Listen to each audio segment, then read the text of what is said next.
Hey, what's up? I'm Deniz Koyu and you are watching DJ Mac Canada.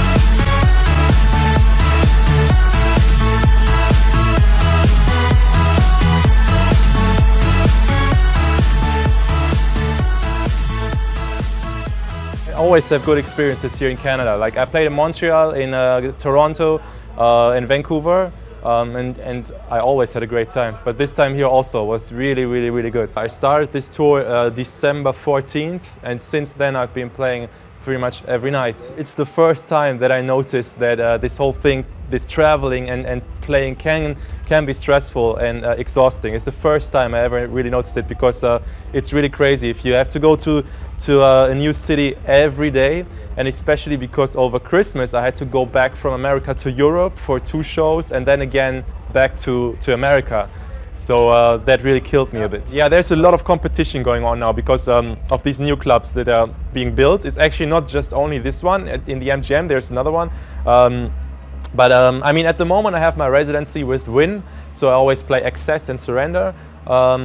This residency, we'll see how long it goes, and then if I want to try out the new clubs or stay with Access. I mean, at the moment I'm really super happy with Access. The guys are cool, the shows are always great, the club is amazing.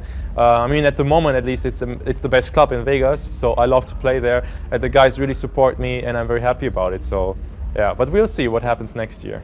Personally, I think Ibiza and Vegas are 2 completely different things. I know that people always compare it, but you actually can't, because Ibiza is it has a much longer tradition, and the people who come there, they they are more educated with whole EDM stuff and the music scene, while the people in Vegas, when I go to Vegas and I play in Vegas, I actually play the most commercial sets I ever play. Like, that's in Vegas. While if I would play in Ibiza, I would play some really cool stuff.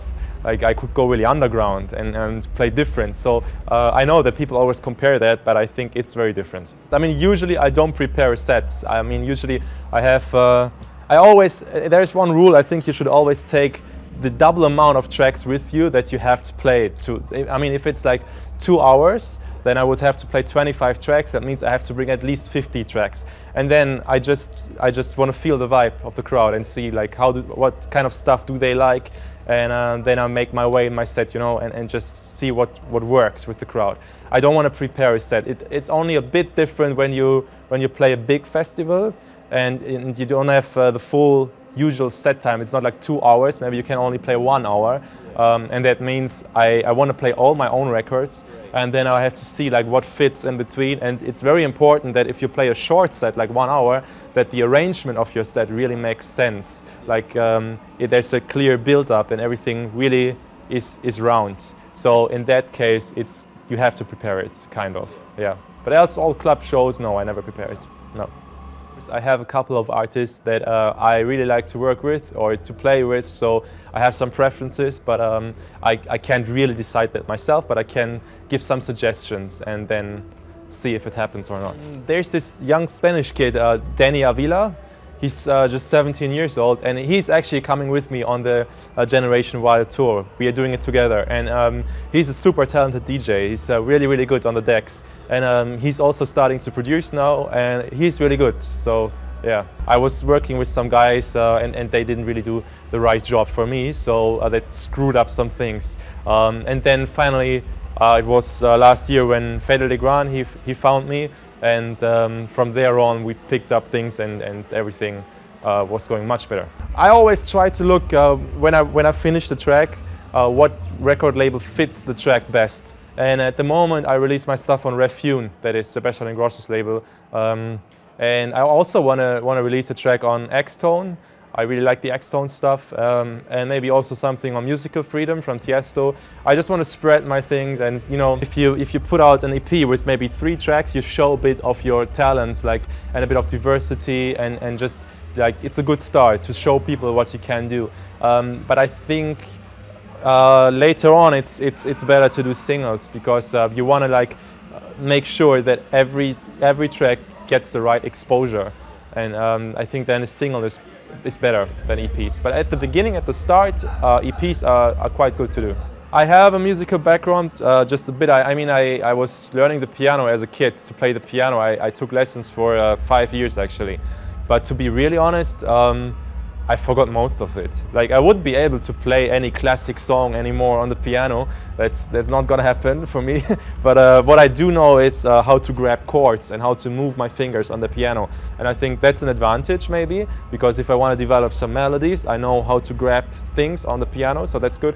But else, I think for electronic music, you don't really need to have any musical background. You can do it also. If you don't have any musical background, you can still do it. I know lots of the superstar producers, and they don't even play the keyboard. They like draw the melodies with the mouse, you know, and draw the melodies because they can't play, and they make the hits. So it's really not necessary. So it was basically beginning of 2010 when I decided that I want to do music production for my full-time job, and from that point on, I think I spent pretty much 1 year up to 15 hours a day, 6 days a week, sometimes 7 days a week, no break. I was really like, I had a small apartment and my home studio inside that really small apartment, and all I did was sleeping, and then I got up and back into the studio, working, eating, and back to sleep, and next day getting up and working again.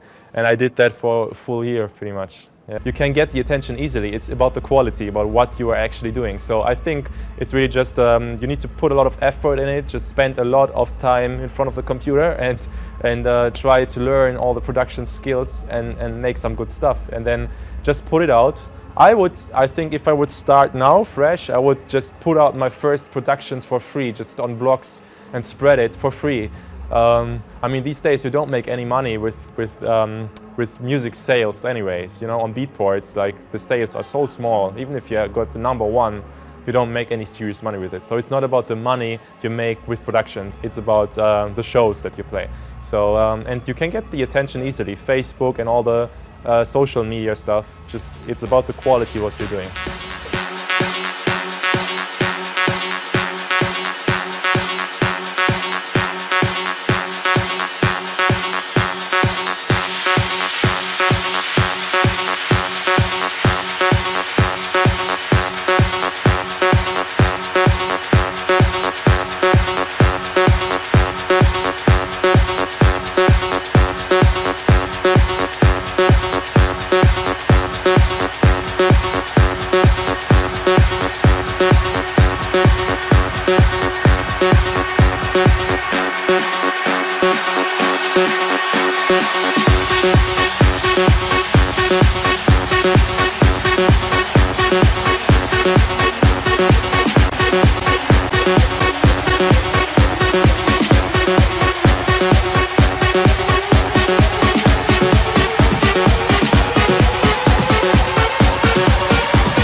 I just played Pulse 2012 here with DNA Presents in Ottawa, and I had an amazing time. Thank you very much, and I hope to see you soon.